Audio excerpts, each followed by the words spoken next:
जकरा शेरवाली दा बोल साचे दरबार की जय हो। श्री दुर्गा सप्तशती की जय। दुर्गा सप्तशती में छठा अध्याय धूर्मलोचन वध। महर्षि मेधा ने कहा, देवी की बात सुनकर दूत क्रोध में भरा हुआ वहां से असुरेंद्र के पास पहुंचा और सारा वृत्तांत उसे कह सुनाया। दूत की बात सुन असुरेंद्र के क्रोध का पारावार न रहा और उसने अपने सेनापति धूर्मलोचन से कहा, धूर्मलोचन, तुम अपनी सेना सहित शीघ्र वहां जाओ और उस दुष्ट के केसों को पकड़कर उसे घसीटते हुए यहाँ ले आओ। आदि उसे की रक्षा के लिए कोई दूसरा खड़ा हो, चाहे वह देवता, यक्ष अथवा गंधर्व ही क्यों ना हो, उसको तुम अवश्य मार डालना।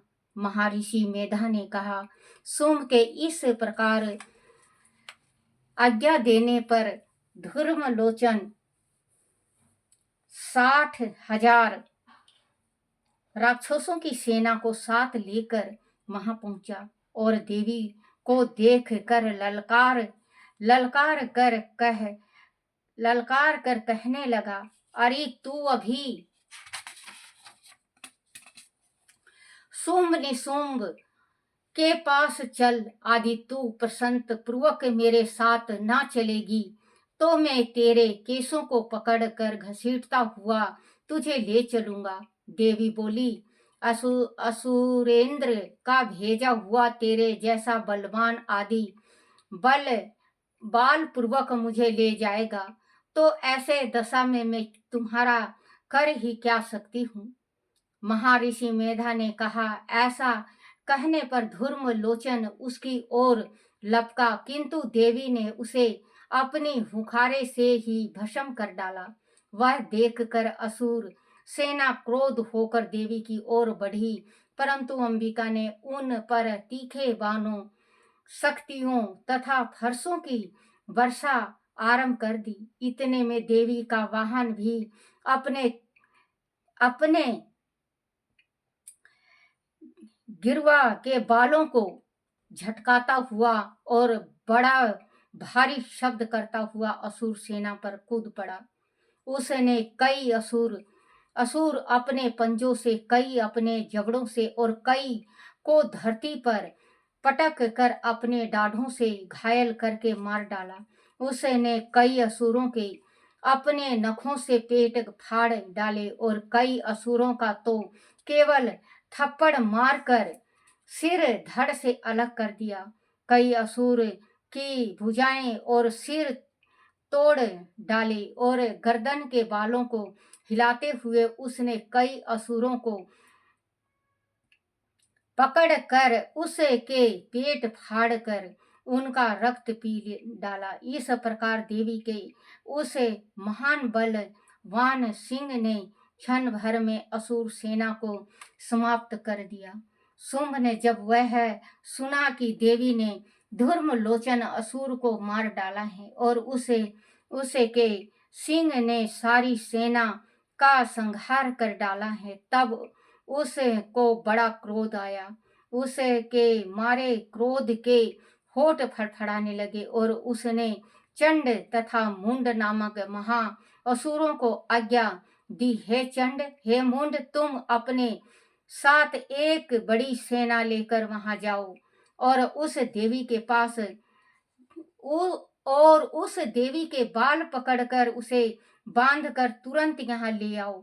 आदि उसको यहाँ लाने में किसी प्रकार का संदेह हो तो अपनी सेना सहित उससे लड़ते हुए उसको मार डालो और जब वह दुष्टा और उसका सिंह दोनों मारे जावे तब भी उसको बांध कर यहाँ ले आना।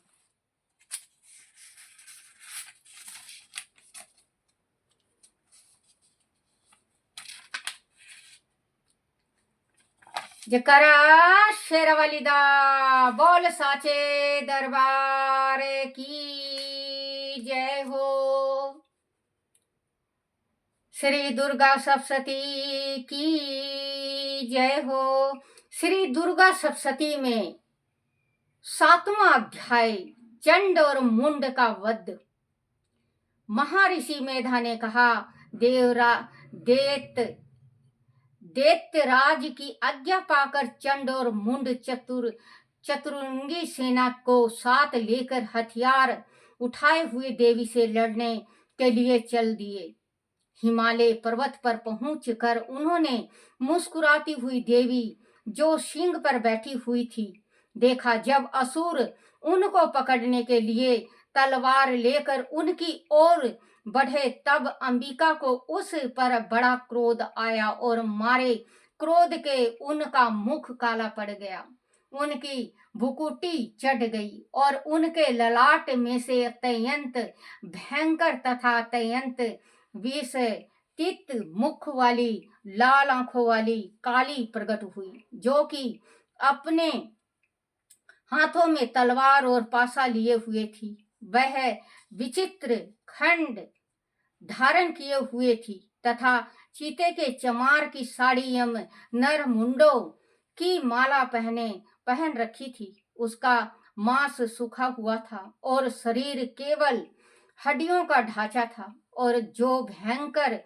शब्द से दिशाओं को पूर्ण कर रही थी वह असुर सेना पर टूट पड़ी और दैत्यों को भक्षण करने लगी। वह पर 100 राक्षसों को अंकुशधारी महावतों, हाथियों पर सवार योद्धाओं और घंटा सहित हाथियों को एक हाथ से पकड़ पकड़ कर अपने मुंह में डाल रही थी और इसी प्रकार वह घोड़े, रथ, सारथियों वह रथों में बैठे हुए सैनिकों को मुंह में डालकर भयंकर रूप से चबा रही थी। किसी के केस पकड़कर, किसी की गर्दन पकड़कर, किसी को पैरों से दबाकर और किसी दैत्य को छाती से मसलकर मार रही थी। वह दैत्य के छोड़े हुए बड़े बड़े अस्त्र शस्त्र को मुंह में पकड़कर और क्रोध में भरकर उनको दांतों से पीस रही थी। उसने कई बड़े बड़े असुर राक्षसों, कई बड़े असुर भक्षण कर डाले, कितनों को रोंद डाला और कितनी उसकी मार के मारे भाग गए। कितने को उसने तलवार से मार डाला, कितनों को अपने दाढ़ों से समाप्त कर दिया और इस प्रकार से देवी ने क्षण भर में संपूर्ण दैत्य सेना को नष्ट कर दिया। वह देख महापराक्रमी चंड काली देवी की ओर लपका और मुंड ने भी देवी पर अपने भयंकर बाणों की वर्षा आरंभ कर दी और अपने हजारों चक्र उस पर छोड़े। उस समय वह चमकते हुए बाण व चक्र देवी के मुख में प्रविष्ट हुए इस प्रकार दिख रहे थे जैसे मानो बहुत से सूर्य मेघों की घटा में प्रविष्ट हो रहे हों। इसके पश्चात भयंकर शब्द के साथ काली ने अत्यंत जोश में भरकर विकट अट्टहास किया। उसका भयंकर मुख देखा नहीं जाता था। उसके मुख में श्वेत दांतों की पंक्तियां चमक रही थी। फिर उसने तलवार हाथ में लेकर हुक शब्द कह कर चंड के ऊपर आक्रमण किया और उसके केस पकड़कर उसका सिर काट कर अलग कर दिया।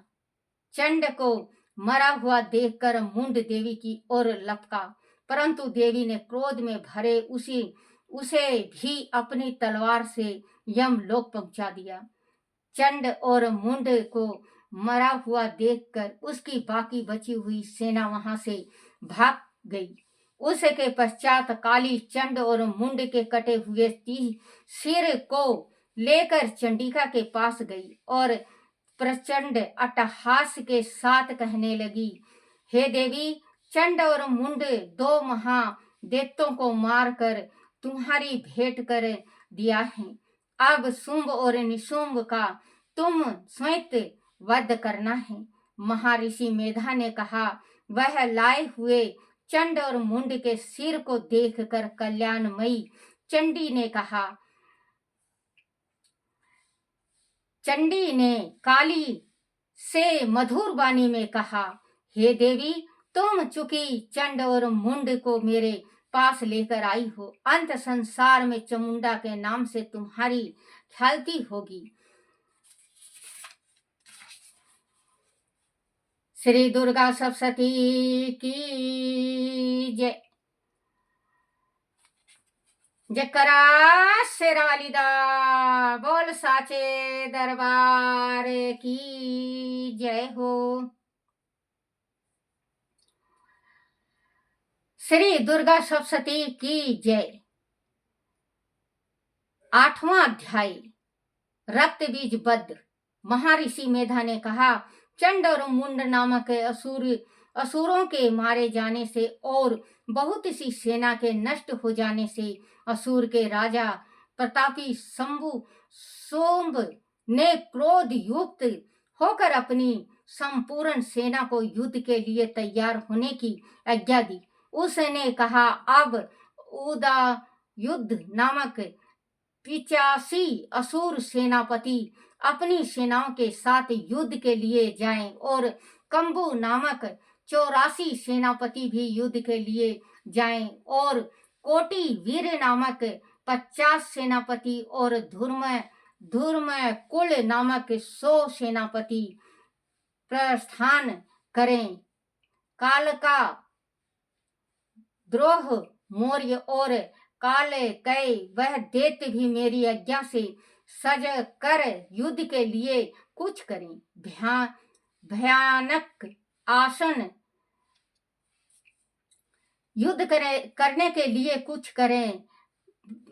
भयानक शासन करने वाला असुर का स्वामी शुंभ इस प्रकार आज्ञा देकर बहुत बड़ी सेना के साथ युद्ध के लिए चला। उसकी सेना को अपनी ओर आता देखकर चंडी ने अपनी धनुष की टंकार से पृथ्वी और आकाश के बीच का भाग गुंजा दिया। हे राजन, उसके पश्चात देवी के सिंह ने दहाड़ना आरंभ कर दिया और अंबिका के घंटे के शब्द ने उसे ध्वनि को और भी बढ़ा दिया। धनुष की टक्कार, शेर की दहाड़ और घंटे के शब्द से पृथ्वी और आकाश के बीच का भाग गूंज उठा और इसके साथ ही देवी ने अपने मुख को और भी भयानक बना लिया। ऐसे भयानक शब्द को सुनकर राक्षसी सेना ने देवी तथा सिंह को चारों ओर से घेर लिया।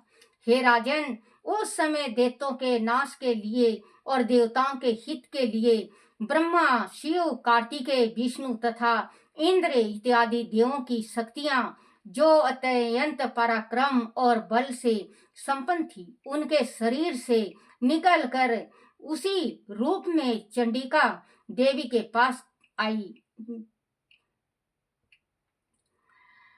जैसे देवताओं का जैसा रूप था, जैसा आभूषण थे और जैसा वाहन था, वैसा ही रूप, आभूषण और वाहन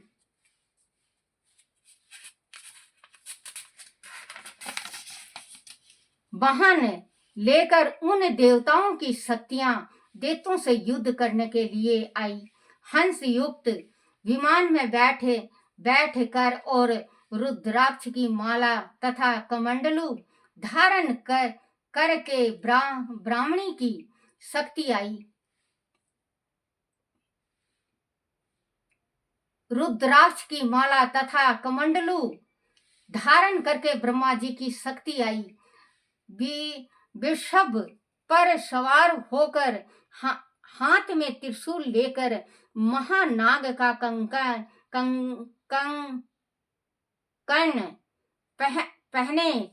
पहनकर और चंद्र रेखा से भूषोभित होकर भगवान शंकर की शक्ति महेश्वरी आई और मोर पर आरूढ़ होकर हाथ में शक्ति लिए दैत्यों से युद्ध करने के लिए कार्तिकेय जी की शक्ति उन्हीं का रूप धारण करके आई। भगवान विष्णु की शक्ति गरुड़ पर सवार होकर शंख चक्र खड़ंग गदा धनुष तथा खड़ंग हाथ में लिए हुए आई। श्री हरि की शक्ति 12वीं बरहा का रूप शरीर धारण करके आई और नरसिंह के समान शरीर धारण करके उनकी शक्ति नर सिंही भी आई। उनकी गर्दन के झटकों से आकाश के तारे टूटे पड़ते थे और इस प्रकार देवराज इंद्र की शक्ति इंद्री भी ऐरावत के ऊपर सवार होकर आई। पश्चात उन दैत्य शक्तियों से घिरे हुए भगवान शंकर ने चंडिका से कहा, मेरी प्रसन्नता के लिए तुम शीघ्र ही इन असुरों को मारो। इसके पश्चात देवी के शरीर में से अत्यंत उग्र रूप वाली और सैकड़ों गिदड़ियों के समान आवाज करने वाली चंडिका शक्ति प्रकट हुई। उसे पराजित देवी ने धूमिल जटा वाले भगवान शंकर जी से कहा, हे प्रभु, आप मेरी ओर से दूत बनकर शुंभ और निशुंभ के पास जाइए और उन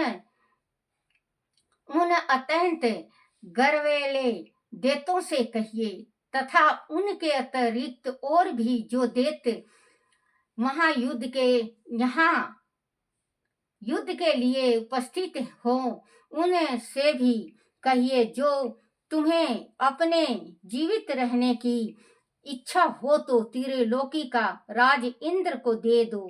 देवताओं को उनका यज्ञ भाग में मिलना आरंभ हो जाए और तुम पताल को लौट जाओ। किंतु आदि बल के गर्व से तुम्हारी लड़ने की इच्छा हो तो फिर आ जाओ, तुम्हारे मांस से मेरी योगनियां तृप्त होंगी। चूंकि उस देवी ने भगवान शंकर को दूत के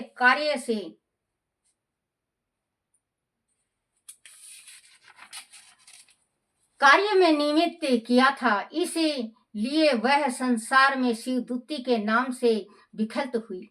भगवान शंकर ने देवी का संदेश पाकर उन दैत्यों के क्रोध का कोई भगवान शंकर से देवी का संदेश पाकर उन दैत्यों के क्रोध का कोई आर पार न रहा और वह जिस स्थान पर देवी विराजमान थी वह उपस्थित और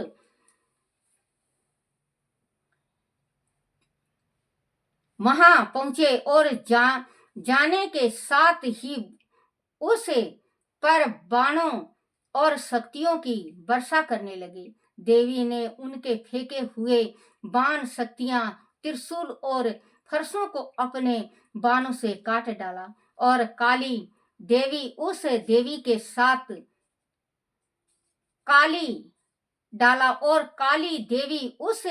के साथ आगे खड़ी होकर शत्रुओं को त्रिशूल से विद्रोह करने लगी और खड़ाखट वाग से कुचलने लगी। ब्राह्मणी जिस तरफ दौड़ती थी उसी तरफ अपने कमंडलू का जल छिड़क कर दैत्यों के वीर्य व बल को नष्ट कर देती थी और इस प्रकार महेश्वरी त्रिशूल से, वैष्णवी चक्र से और अत्यंत कोप वाली कौमारिक शक्ति द्वारा असुरों को मार रही थी और इंद्र के बाजू के प्रहार से सैकड़ों दैत्य रथ की नदियां बहाते हुए पृथ्वी पर सो गए। 12वीं ने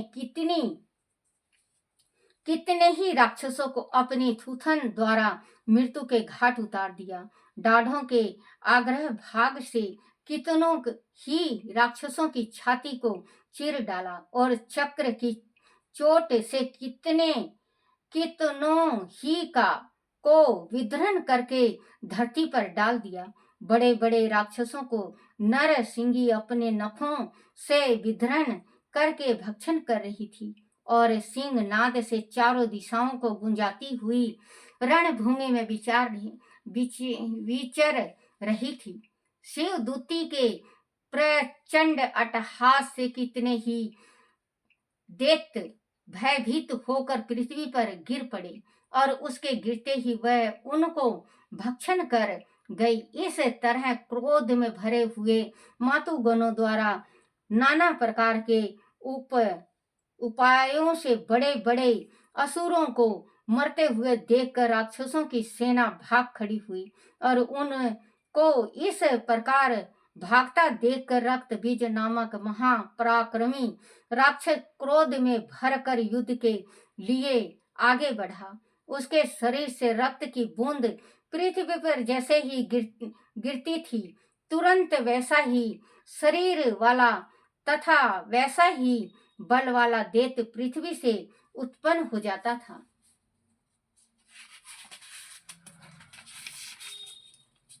रक्त बीज गदा हाथ में लेकर इंद्री के साथ युद्ध करने लगा। जब इंद्री शक्ति ने अपने ब्रज से उनको मारा तो घायल होने के कारण उसके शरीर से बहुत सा रक्त बहने लगा और उनकी प्रत्येक बूंद से उसके समान ही बलवान तथा महापराक्रमी अनेकों दैत्य भयंकर रूप से प्रकट हो गए। वह सब के सब दैत्य बीज के नाम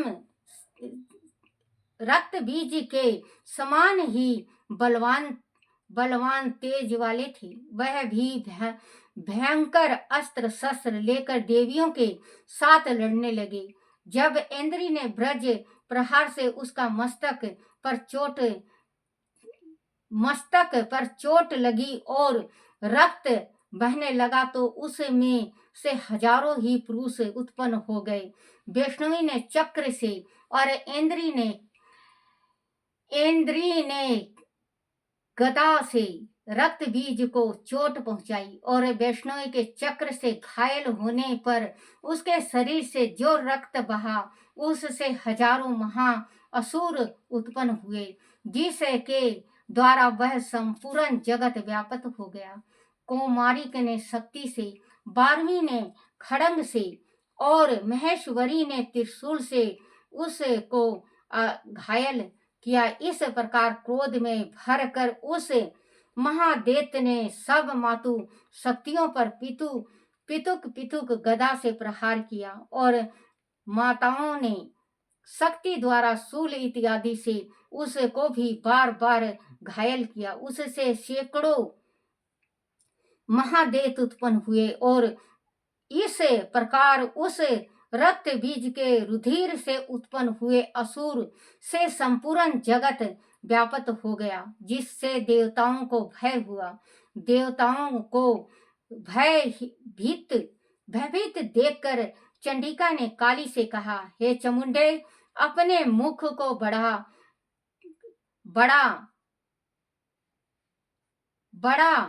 करो और मेरे शस्त्र घात से उत्पन्न हुए रक्त बिंदुओं तथा रक्त बिंदुओं से उत्पन्न हुए महाअसुर को तुम अपने इस मुख से भक्षण करती जाओ। इस प्रकार रक्त बिंदुओं से उत्पन्न हुए महाअसुर को तुम अपने इस मुख से भक्षण करती जाओ। इस प्रकार रक्त बिंदुओं से उत्पन्न हुए महादैत्य को भक्षण करती हुई तुम रणभूमि में विचारो। इस प्रकार रक्त क्षीण होने से वह दैत्य नष्ट हो जाएगा। तुम्हारे भक्षण करने के कारण अन्य दैत्य उत्पन्न नहीं होंगे। काली से इस प्रकार कहकर चंडिका देवी ने रक्त बीज पर अपने त्रिशूल से प्रहार किया और काली देवी ने अपने मुख में उसका रक्त ले लिया। तब उसने गदा से चंडिका पर प्रहार किया। प्रहार से चंडिका को तनिक भी कष्ट न हुआ, किंतु रक्त बीज के शरीर से बहुत सा रक्त बहने लगा, लेकिन उसे के गिरने के साथ ही काली ने उसे को अपने मुख में ले लिया। काली के मुख में उस रक्त से जो असुर उत्पन्न हुए उसको उसने भक्षण कर लिया और रक्त को पीती गई। तदनंतर देवी ने रक्त बीज को, जिसका कि खून काली ने पिया था, चंडिका ने उस दैत्य को ब्रज, बाण, खड़ंग तथा रिष्टि इत्यादि से मार डाला। हे राजन, अनेक प्रकार के शस्त्रों से मरा हुआ और खून से वंचित वह महादैत्य रक्त बीज पृथ्वी पर गिर पड़ा। हे राजन, उस के गिरने से देवता अत्यंत प्रसन्न हुए और माताएं उन असुरों का रक्त पीने के पश्चात उद्यत होकर नृत्य करने लगी। जकरा शेरवाली दा बोल साचे दरबार की जय। श्री दुर्गा सप्तशती की जय हो। हे मेरी माँ, दया करो, कृपा करो। हे मेरी माँ, क्षमा याचना। परमेश्वरी, मेरे द्वारा रात दिन सहस्त्रों अपराध होते हैं, वह मेरा दास है, ऐसा समझकर मेरे उन अपराधों को तुम कृपा पूर्वक क्षमा करो। महेश्वरी, में आह्वान नहीं जानता, विसर्जन करना नहीं जानता तथा पूजा करने का ढंग भी नहीं जानता, क्षमा करो। देवी सुरेश्वरी, मैंने जो मंत्रहीन, क्रियाहीन और भक्तिहीन पूजन किया है वह सब आपको, आपकी दया का पात्र हूँ, जैसे चाहो करो। देवी परमेश्वरी, अज्ञान से, भूल से अथवा बुद्धि भ्रष्ट होने के कारण मैंने जो नियत या अधिकतम कर दी हो वह सब क्षमा करो और प्रसन्न हो। सच्चिदानंद स्वरूपा परमेश्वरी, जगत माता कामेश्वरी, तुम प्रेम पूर्वक मेरी यह पूजा स्वीकार करो और मुझ पर प्रसन्न रहो। जकरा शेरावाली दा बोल साचे दरबार की जय। हे मेरी माँ, निर्धन को धन देना, कोढ़ी को काया देना, बांझ को पुत्र देना, कुंवारी कन्या को सुंदर घर भर देना और माँ, सारे संसार को सुखी रखना, सारे सृष्टि को सुखी रखना, सारे सृष्टि को सुखी रखना, सारे सृष्टि को सुखी रखना। दया करो, दया करो, कृपा करो, कृपा करो। माँ, जो सुने और पढ़े सबकी मनोकामना पूर्ण करना। हे मेरी माँ, कोई टूटी हो गई हो, कोई गलती हो गई हो, कोई भूल हो गया हो तो मुझे क्षमा करना, क्षमा करना, क्षमा करना। जयकारा शेरावाली दा बोल साचे दरबार की जय।